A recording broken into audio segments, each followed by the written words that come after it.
오늘 우리가 주목할 하나님 말씀은 신약성경 마가복음 10장 46절부터 52절까지 마가복음 10장 46절부터 52절 말씀입니다. 우리 함께 봉독합시다. 시작. 그들이 여리고에 이르렀더니 예수께서 제자들과 허다한 무리와 함께 여리고에서 나가실 때 디메오의 아들인 맹인 거지 바디메오가 길가에 앉았다가 나사렛 예수시란 말을 듣고 소리질러 이르되 다윗의 자손 예수여 나를 불쌍히 여기소서 하거늘 많은 사람이 꾸짖어 잠잠하라 하되 그가 더욱 크게 소리질러 이르되 다윗의 자손이여 나를 불쌍히 여기소서 하는지라. 예수께서 머물러 서서 그를 부르라 하시니 그들이 그 맹인을 부르며 이르되 안심하고 일어나라.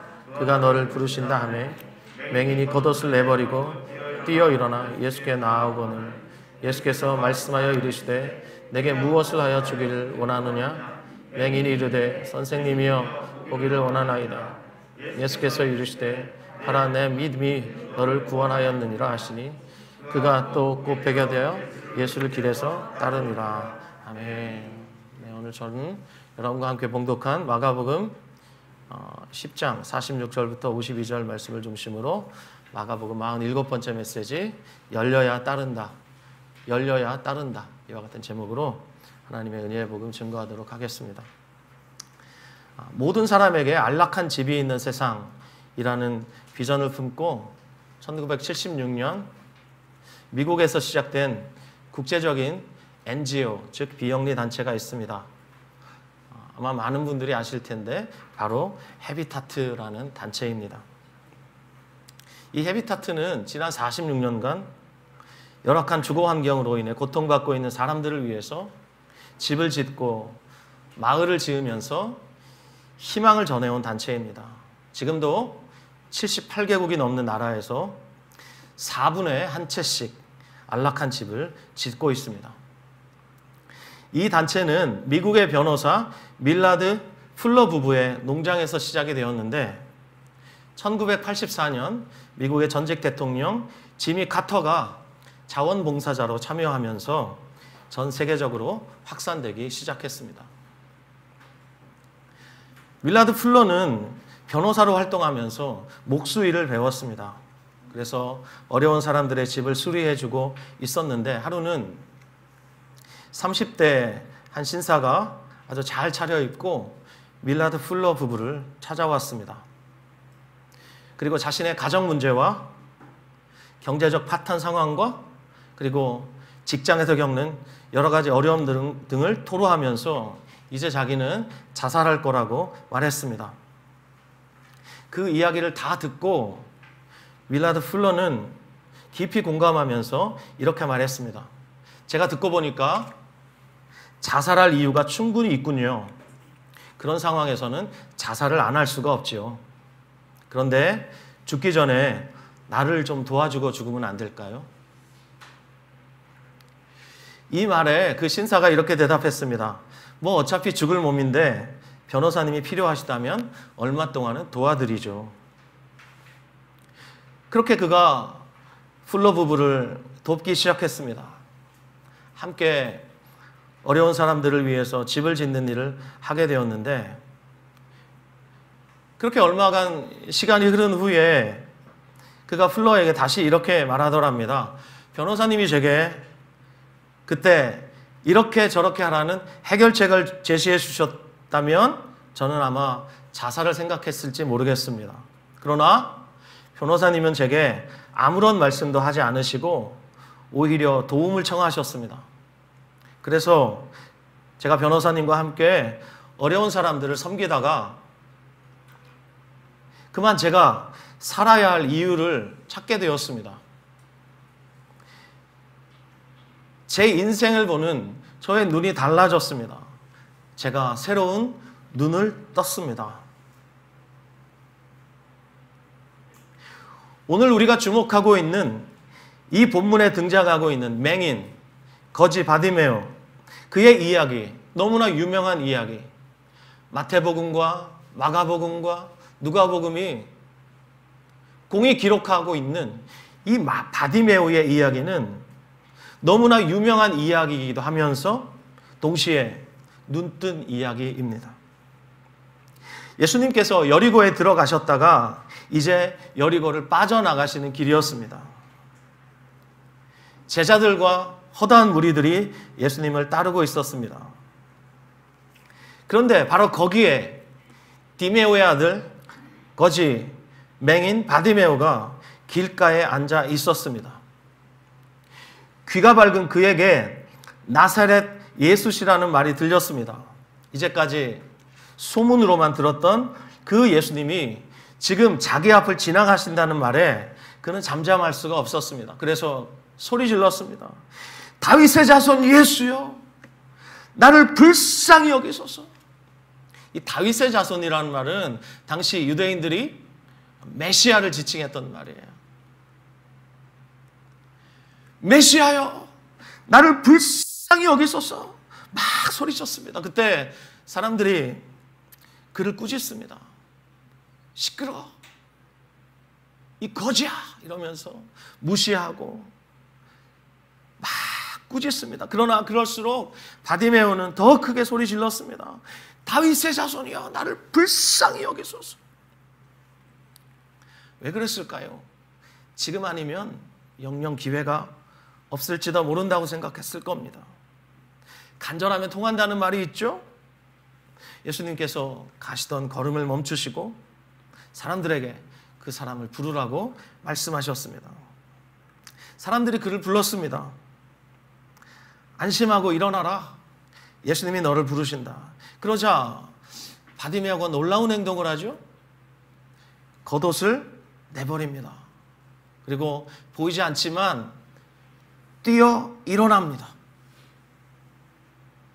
안 보이는데 벌떡 일어났어요. 그것도 펄쩍 뛰어서 일어났어요. 그리고 예수님께 나왔어요.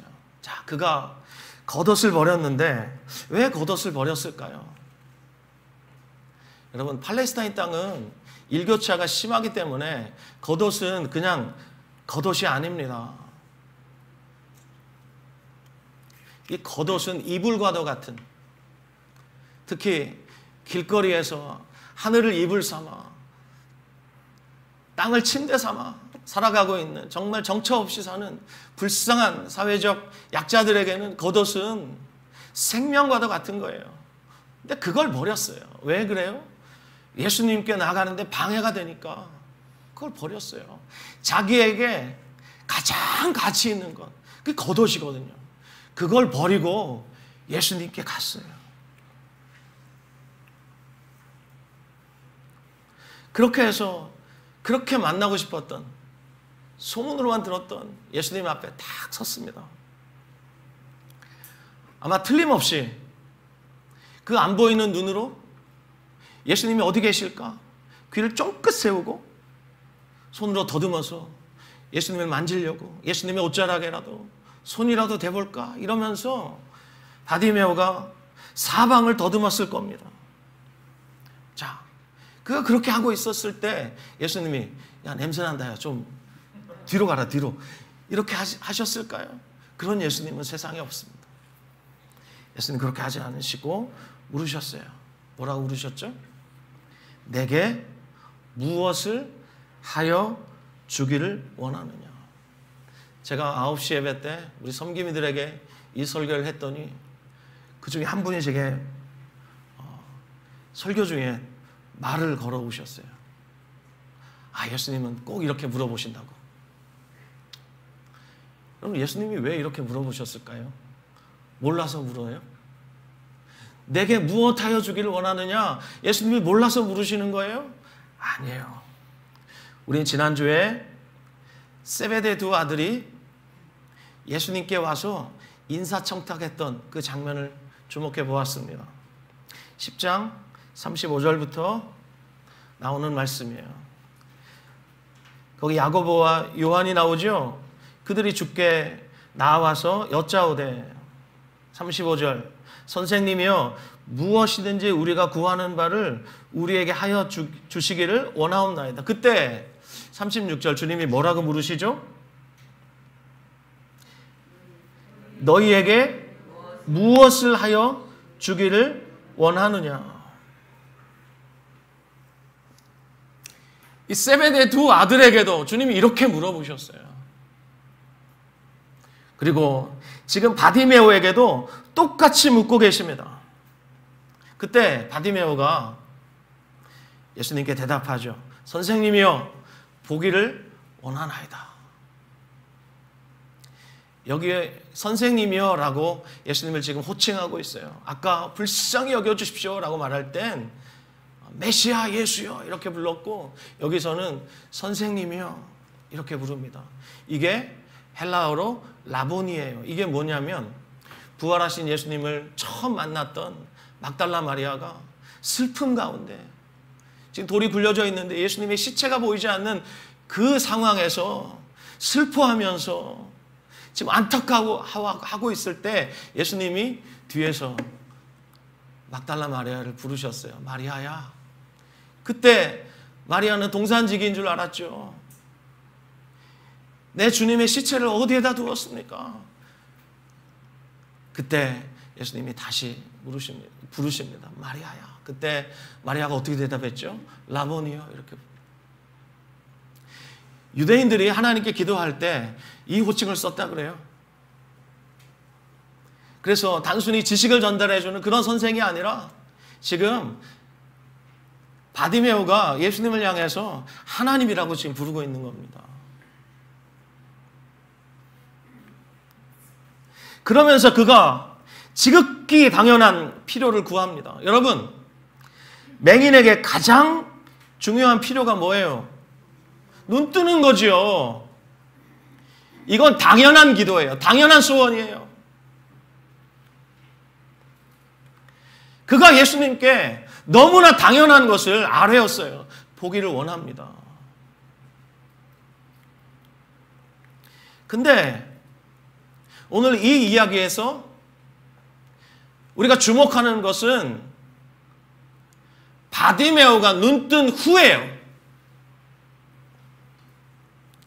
그가 당연한 것을 구하고 눈을 떴는데 눈뜬 이후의 이야기는 당연하지가 않습니다. 눈을 떴으면 어떻게 하는 게 당연한 거예요? 사랑하는 아버지 디메오에게 가는 거예요. 사랑하는 가족들이 기다리고 있는 그 집으로 가는 거예요. 그런데 너무나 당연하지 않은 이야기가 지금부터 펼쳐집니다. 그것이 무엇입니까? 너무나 당연하지도 않게 그는 눈이 열리자 예수님을 따라갔습니다. 따라서 바디메오가 눈뜬 이 이야기는 그저 그런 치유 이야기가 아닙니다. 제가 조금 전에도 여러분에게 말씀드렸듯이 야고보와 요한에게 주님 물으셨죠. 너희에게 내가 무엇하여 주기를 원하느냐. 똑같은 질문을 바디메오에게 던지셨어요. 제가 그래서 이 본문을 읽다가 헬라어 성경을 봤어요. 원문을 봤어요. 그랬더니 너하고 너희하고 단수냐 복수냐 이것만 다르고 나머지 단어가 다 똑같아요.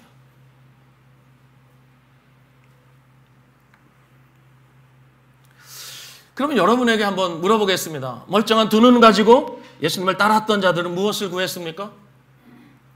영광을 구했습니다.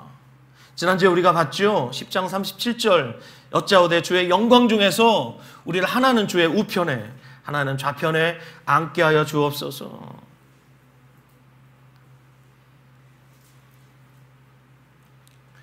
예수님께서 나를 따라오려거든 자기 십자가를 지고 날마다 자기를 부인하고 나를 따르라 말씀하셨는데 그렇다면 제자들이 당연히 구해야 했을 것이 무엇입니까? 주여 우리도 십자가 지고 주를 따르게 하옵소서.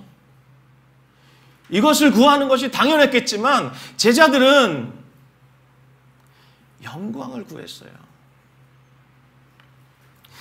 제자들의 구한 것을 볼 때 그들은 예수님을 따르는 것으로는 만족할 수 없었던 것 같아요. 오히려 예수님을 따르는 데 따르는 대가를 원하고 예수님을 통해서 힘과 권력을 추구했습니다. 하지만 볼 수 없었던 바디메오는 지극히 평범하고 당연한 것을 구했습니다. 눈 뜨고 싶다는 소원을 아뢰었고 눈을 뜨자마자 그는 전혀 당연하지 않은 행동을 했어요. 예수님을 따라갔어요. 오늘 제 말이 여러분에게 이해가 되십니까? 여러분도 아시다시피 이 제자들은 모든 것을 버리고 예수님을 따랐습니다. 갈릴리 바닷가에서 고기 잡던 베드로와 안드레, 그 두 형제를 부르실 때 주님이 이렇게 말씀하셨습니다. 나를 따라오너라. 내가 너희를 사람 낚는 어부가 되게 하겠다. 예수님의 그 말씀에 그들이 그물을 내려놓고 예수님을 따르기 시작했습니다. 그리고 얼마 후에 다시 그 바닷가를 거니시다가 세베대의 두 아들 야고보 요한을 보시고 그들을 부르셨습니다. 예수님의 부름에 그들이 어떻게 했습니까? 아버지와 품꾼을 배에다가 남겨두고 예수님을 따랐습니다. 자, 앞으로 우리가 마가복음 이제 16장까지 쭉 묵상해 가겠지만 14장에 보면 제자들이 예수님을 따랐던 그 여정을 끝내 다 마치지 못해요. 예수님이 잡히자 제자들은 잔뜩 겁을 집어먹고 전부 뿔뿔이 흩어집니다. 베드로는 아예 자기 자신을 저주하면서 예수님을 부인했어요. 12제자 중에 요한 정도만 예수님의 십자가 아래 예수님이 마지막 운명하시는 모습을 보았을 뿐이에요. 다른 제자들은 다 흩어졌어요. 모든 것을 버리고 예수님을 따랐던 제자들이지만 죽음 앞에서 그들은 한없이 나약했습니다. 그런데 오늘의 본문, 이 본문에서 방금 눈뜬 이 바디메오는 멀쩡한 두 눈 가지고 예수님이 누구신지 잘 알아보지 못했던 제자들과 달리 예수님을 더 분명하게 보고 결국은 예수님을 따랐습니다. 바디메오가 그 후에 어떻게 살았을까? 성경은 침묵하고 있기 때문에 우리가 알지 못하지만 아마 틀림없이 끝까지 예수님을 따랐을 것이라고 확신합니다. 그래서 오늘 본문은 이렇게 결론 짓고 있습니다. 마가복음 10장 52절 말씀 우리 같이 한번 읽을까요? 시작. 예수께서 이르시되 가라 내 믿음이 너를 구원하였느니라 하시니 그가 곧 보게 되어 예수를 길에서 따르니라. 아멘. 사랑하는 여러분, 눈이 열려야 예수님을 볼 수가 있어요. 예수님을 볼 수 있어야 예수님을 따를 수 있습니다. 반대로 눈이 안 열리면 예수님 볼 수 없고 예수님을 따를 수 없어요. 안 열리면 주님과 동행할 수가 없어요. 그래서 오늘의 주제와 관련해서 볼 때 예수님의 사역은 크게 두 가지였다고 말씀드릴 수 있습니다. 첫 번째는 사람들의 눈을 여신 사역이에요. 두 번째는 못 보게 하시는 사역이에요. 요한복음 9장 39절 말씀 제가 봉독하겠습니다. 예수께서 이르시되 내가 심판하러 이 세상에 왔으니 보지 못하는 자들은 보게 하고 보는 자들은 맹인이 되게 하려 함이라 하시니. 예수님의 사역 크게 두 가지로 나눌 때 첫 번째, 눈을 열어주시는 사역. 이것이 무엇입니까? 이것이 바로 구원입니다. 구원이란 눈이 열리는 것입니다. 반대로 맹인되게 하시는 사역, 눈을 닫아버리시는 사역이 있습니다. 그것은 바로 심판입니다.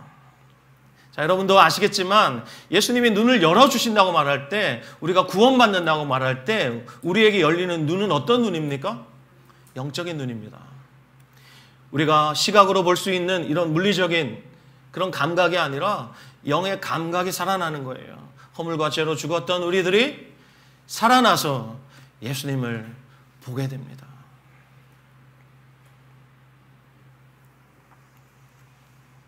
그렇다면 구원받아서 그 눈이 열려서 예수님을 보고 예수님을 따르는 자들의 삶은 어떤 삶일까?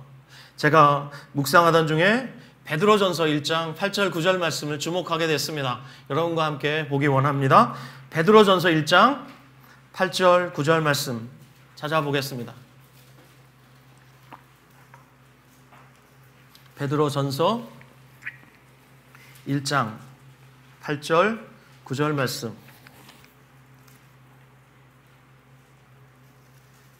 시작. 예수를 너희가 보지 못하였으나 사랑하는도다. 이제도 보지 못하나 믿고 말할 수 없는 영광스러운 즐거움으로 기뻐하니 믿음의 결국 곧 영혼의 구원을 받음이라. 아멘. 베드로 사도가 초대교회 성도들 향해서 이렇게 말했습니다. 예수를 너희가 보지 못하였으나 사랑하는도다. 여러분, 예수님의 12제자는 예수님 못 박히신 그 손 만져보았습니다. 그리고 못 박히신 발 만져보았습니다. 그리고 찔리신 옆구리에 손 넣어보았습니다. 전부 도마 덕분입니다. 도마가 믿지 못하니까 예수님이 8일 만에 다시 나타나셨죠. 그래서 제자들이 모인 그곳에 주님이 찾아오셨어요. 도마 덕분에 예수님이 도마에게 내 손 만져봐라. 그리고 내가 찔린 옆구리에 손 넣어봐라. 그랬을 때 도마만 만져보고 넣어봤겠습니까? 아니죠. 제자들 저도요 그러면서 야 도마 고맙다. 너 때문에 우리도 만져본다 이러면서. 그때 주님 뭐라고 말씀하셨어요? 보고 믿지 말고 보지 못하고 믿는 자가 훨씬 복되다. 그렇게 말씀하셨어요. 그러면서 예수님의 제자들을 부활의 증인으로 주님이 세우셨죠. 그리고 예수님의 그 부활하신 모습을 500여 무리들이 일제히 보았습니다. 그 외에는 예수님을 눈으로 직접 보지 못했습니다. 그런데 이 본문에서 방금 읽은 베드로전서 1장 8절 9절에서 베드로가 증언하기를 너희가 예수를 보지 못하였으나 사랑한다 이렇게 말했습니다. 여러분, 신앙생활이 무엇입니까? 우리 눈이 열리는 것입니다.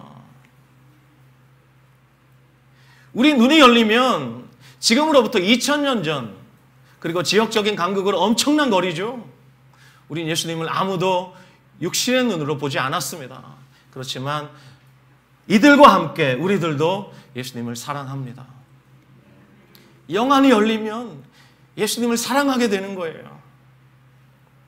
그리고 이제도 보지 못하지만 어떻게 해요? 믿어요.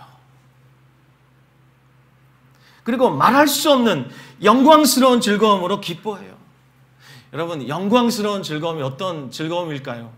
여러분, 이 즐거움을 맛보셨습니까?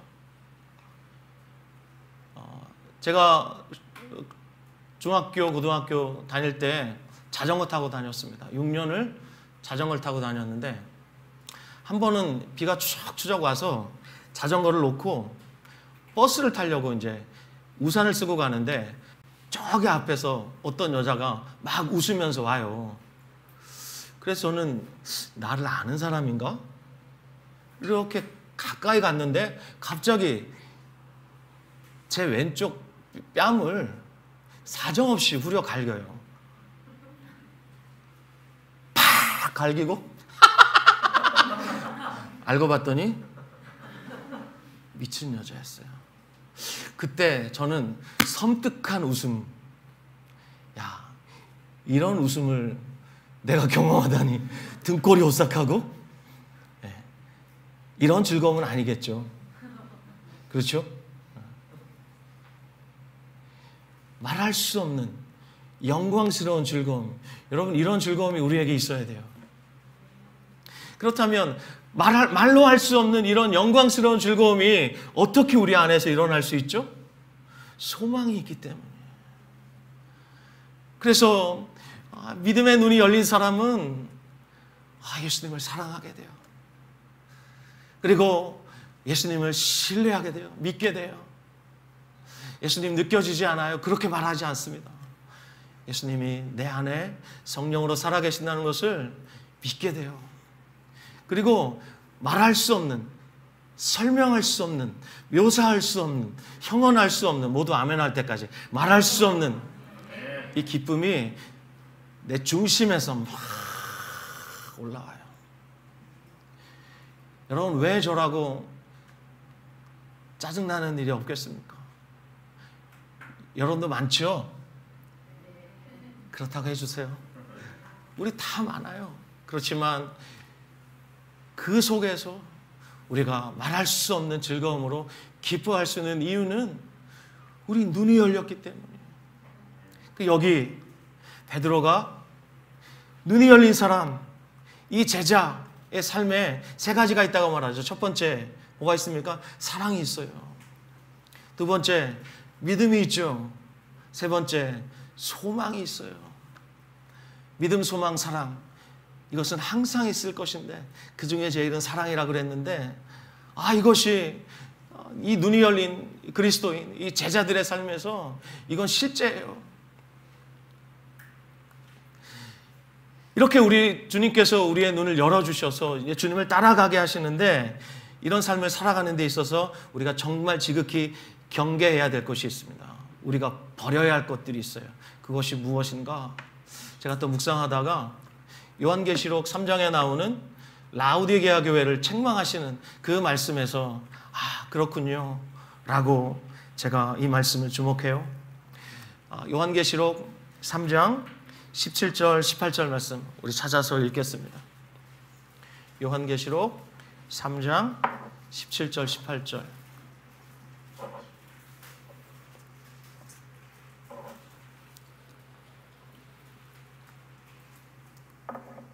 시작. 내가 말하기를 나는 부자라 부요하여 부족한 것이 없다 하나 내 곤고한 것과 가난한 것과 눈먼 것과 벌거벗은 것을 알지 못하는도다. 내가 너를 권하노니 내게서 불로 연단한 금을 사서 부요하게 하고 흰옷을 사서 입어 벌거벗은 수치를 보이지 않게 하고 안약을 사서 눈에 발라 보게 하라. 자, 여기 라우디게아 교회를 책망하시는 주님께서 뭐라고 말씀하세요? 네가 말하기를 나는 부자라 부요하여 부족한 것이 없다 하는데, 여기서 여러분 부요하다, 나는 부자라, 이거 전부 이 세상적인 가치들로 이들의 마음이 가득 차 있음을 말씀하시는 거예요. 그런데 이들의 실상이 무엇입니까? 곤고한 것입니다. 가련한 것입니다. 가난한 것입니다. 이들이 스스로 부요하다 말하고 부족한 것이 없다 말하지만, 예수님께서 보시는 그들의 실상은 곤고한 것이었고 가련한 것이었고 가난한 것이었어요. 특별히 그들의 눈이 멀어져 있습니다. 사랑하는 여러분, 주님께서 우리를 구원하시면서 우리의 눈을 열어주셨어요. 그런데 살면서 세상의 가치들이 우리의 마음을 어느새 점령하기 시작하면 우리의 눈이 스르르 감기기 시작합니다. 이걸 우리가 죽기보다 싫어해야 돼요.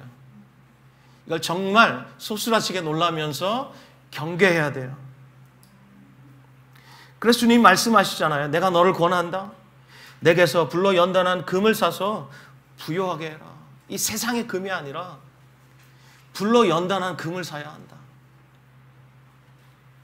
그리고 흰 옷을 사서 입어서 너의 벌거벗은 수치를 가려라.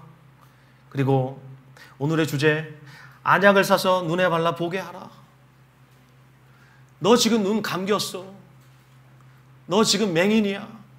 라고 라우디게아 교회를 책망하시는 겁니다. 왜요? 그들이 예수님을 알지 못해요. 예수님이 지금 어디 있는지를 그들이 알지 못해요. 그래서 3장 20절 주님 말씀하시잖아요. 볼지어다 내가 지금 문 밖에 서 있다 라고 말씀하시는 거예요. 예수님이 우리와 함께 하신 줄 알았는데 예수님이 그들 가운데 들어가시지 못하시고 지금 문 밖에 서 계시는 거예요. 그래서 너희가 나를 좀 봐라. 안약을 발라서 내가 어디 있는지 봐라. 나는 지금 너희들 가운데 있을 수가 없어. 그러면서 주님께서 안타까워 하시는 거예요. 여러분, 우리 눈을 열어주시고 주님을 보게 하시고 주님을 사랑하게 하시고 주님을 신뢰하게 하시고 소망 가운데 말할 수 없는 즐거움으로 주님을 따르다가 어느새 나도 모르게 내 마음이 부요해져요. 주님이 허락하시는 것 그것 가지고는 만족이 안 돼요. 그래서 세상의 것으로 막 채워요. 세상의 가치를 막 추구하다 보면 어떻게 되는 줄 아세요? 내 눈이 스르르 감기기 시작해요. 그러면 예수님이 안 보여요. 그러면 예수님과 동행하는 줄 아는데 예수님은 그 사람과 기쁨으로 동행하실 수가 없어요. 그러므로 여러분, 지극히 경계해야 할 것이 바로 이것입니다. 이것을 우리가 경계해야 하고요. 우리의 마음이 세상 가치관으로 채워지는 것, 이걸 우리가 죽기보다 싫어해야 합니다. 경계해야 합니다. 그러면서 바울 사도가 에베소 교회를 향해서 기도했던 것처럼 우리도 이렇게 되기를 원해야 합니다. 다 함께 에베소서 1장 17절부터 19절 말씀 보겠습니다. 에베소서 1장 17절부터 19절 말씀입니다.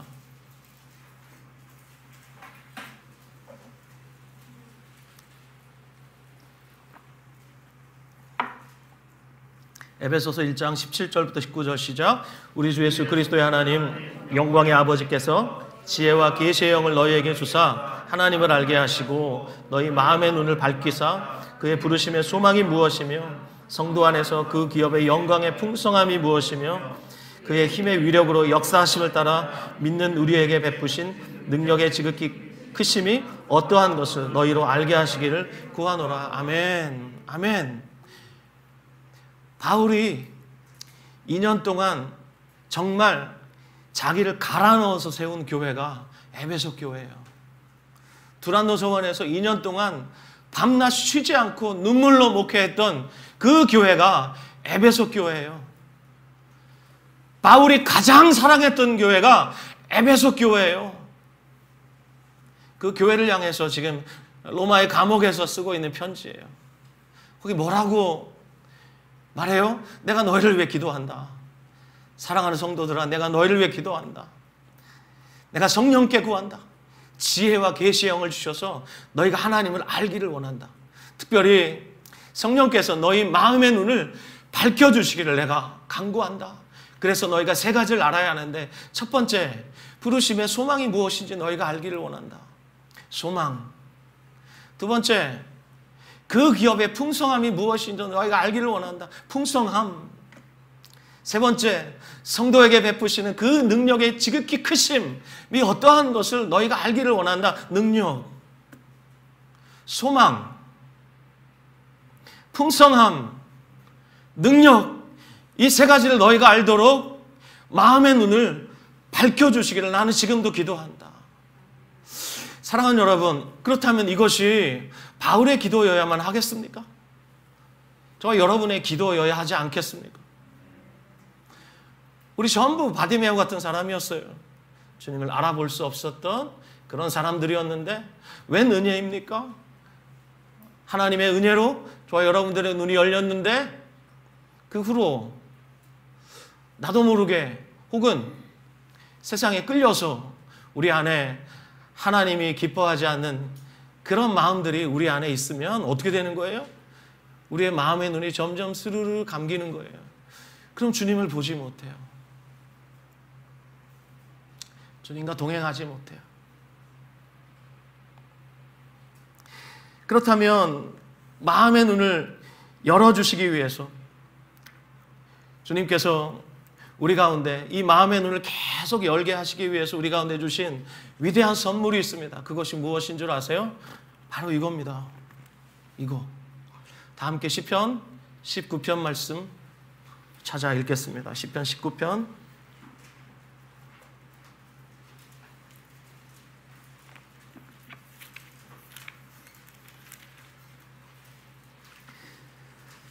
7절부터 10절 말씀입니다. 시편 19편 7절부터 10절 시작. 여호와의 율법은 완전하여 영혼을 소성시키시며 여호와의 증거는 확실하여 우둔한 자를 지혜롭게 하며 여호와의 교훈은 정직하여 마음을 기쁘게 하고 여호와의 계명은 순결하여 눈을 밝게 하시도다. 여호와를 경외하는 도는 정결하여 영혼까지 이루고 여호와의 법도 진실하여 다 의로우니 금 곧 많은 순금보다 더 사모할 것이며 꿀과 송이꿀보다 더 달도다. 아멘. 하나님이 우리에게 허락하신 세상의 모든 가치를 더해도 감히 견줄 수 없는 보물을 우리에게 주셨어요. 그것이 바로 성경 66권이에요. 이것이 우리의 눈을 밝게 하신다 그래요. 여러분에게 담임 목사로서 정말 부탁하고 싶은 것이 있습니다. 우리가 매일 공동체로서 함께 말씀을 묵상하는데 그 말씀 묵상이 어떤 의미인가? 그것은 우리의 눈을 매일 열어주시는, 우리의 무뎌진 감각을 매일 새롭게 해주시는 하나님의 은혜의 선물입니다. 그러므로 여러분, 혹시 다른 본문을, 혹시 다른 큐티집을 가지고 묵상하시는 분이 계시면 괜찮겠습니다. 그렇지만 그런 분이 아니시라면 매일 아침 5시에 우리 밴드에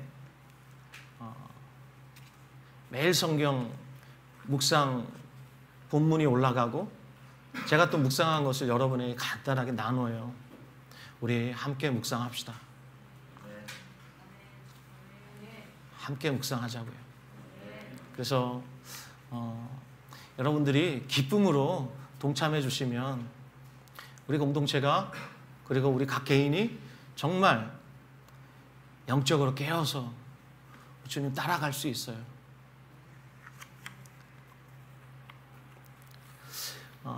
제가 최근에 이 시대를 살아가고 있는 청년들을 위한 복음을 변증하는 책을 한 권 읽었는데 거기에 참 놀라운 통찰을 주는 이야기가 있어요. 사람의 마음을 연구하시는 분들이 현대인들의 정체성을 연구하기 시작했는데 그분의 이야기에 귀가 쏠깃했어요. 요즘 사람들은 자신의 정체성을 어떤 특별한 대상 속에서 찾는답니다. 이게 무슨 말이냐면 나보다 더 특별한 대상, 나보다 더 높은 대상과 나를 연결시켜서 나의 가치를 찾는답니다. 예를 들면 이런 거죠. 야, 저 사람 서울대 나왔대. 그러면서 서울대 나왔다는 그 가치와 나를 연결시켜요. 그러면서 나는 서울대 못 나왔는데 나는 찌질하네? 이러면서 저 사람 서울대 나왔대. 이것과 나를 연결시키면서 나의 가치를 내가 매긴대요. 저 친구 삼성단인데 그 얘기를 들으면 얼른 우리는 그 대상과 나를 연결시켜서 나의 가치를 매긴대요.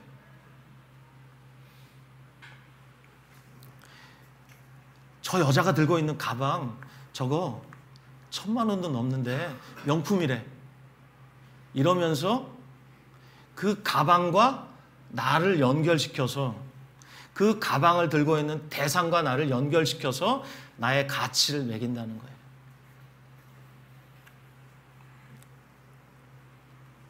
그러면서 나의 가치를 매길 수 있는 어떤 특정한 대상을 발견하지 못하면 요즘 현대인들은 삶의 가치를 상실해버린대요.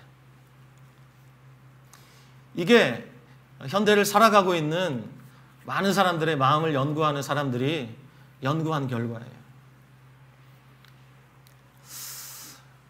여러분, 세상에 있는 수많은 가치들, 그 가치들에 나를 연결시켜서 그 가치와 나를 비교하면서 때로는 우월감을 느끼고 때로는 열등감을 느끼는 것. 이것이 얼마나 큰 문제냐면 세상의 가치는 시시각각 변해요. 우리가 우리 자신과 연결시키는 그 대상은 영원하지가 않아요. 그렇기 때문에 정말 우리가 살려면, 정말 우리의 눈이 감기지 않으려면, 내가 누구인지 정말 제대로 알고 주님을 따라가려면 변하는 가치, 변화무쌍한 영원하지 않은 세상의 어떤 특정 대상에게 나를 연결시켜가지고 나의 가치를 매기는 것은 정말 어리석은 짓이에요. 제가 몇 년 전에 여러분에게 소개했던 영화 중에 바울이라는 영화가 있습니다. 바울의 명대사를 여러분에게 다시 한번 들려드리고 제 마음에도 다시 한번 외치고 싶은 짧은 한 줄의 대사가 있습니다. 이제 단두대 목이 잘리는 그 바울이 자기를 이제 처형하는 로마의 집정관에게 이렇게 말하지요. 인간의 삶은 손바닥 위에 바닷물과 같다. 이게 인간의 삶이래요. 인간의 삶은 손바닥 위에 바닷물과 같다.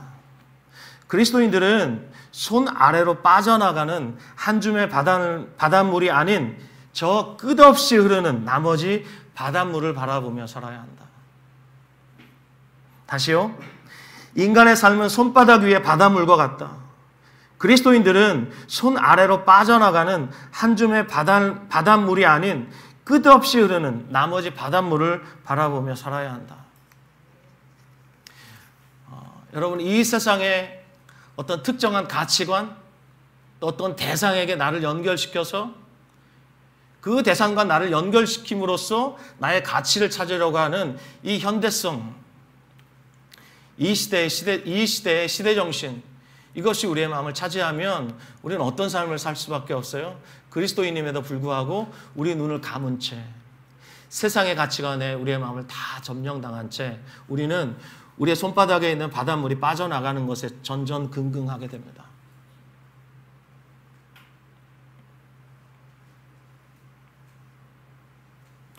주님께서 저와 여러분의 마음의 눈을 열어주셨는데 이 눈 계속 뜨고 살아야죠. 올해 우리가 주님과 동행하자. 그리고 주님과 동행하는 가운데 주의 말씀에 순종하자, 행동하자. 그렇게 1월부터 우리가 외치며 달려왔는데 여러분, 지금 우리가 무엇을 주목하고 있는지 우리 자신을 좀 돌아보았으면 좋겠습니다. 오늘 지체 모임 하실 때 여러분에게 오늘 제가 질문지를 한 장씩 다 우리 목자들 통해서 드릴 거예요. 뭐 별거 없어요. 우리가 함께 읽었던 이 말씀들을 다시 한번 보면서 좀 분별하여서 우리가 버릴 것은 버리고 추구할 것은 추구하는 그런 작은 결단이 저와 여러분 안에 오늘 일어났으면 좋겠습니다. 거창한 결단 하실 필요 없습니다. 작은 것이라도 내가 정말 실천하게 되면 우리의 눈이 절대로 감기지 않습니다. 열려야 주님을 따라갈 수 있거든요. 그래서 저와 여러분이 끝까지 주님을 따라서 마지막에 고린도전서 13장에 있는 표현을 빌리면 우리가 주님을 얼굴과 얼굴로 마주보게 될 그날까지 여러분 주님 끝까지 따라가시는 여러분 되시기를 예수님의 이름으로 축원합니다. 아멘.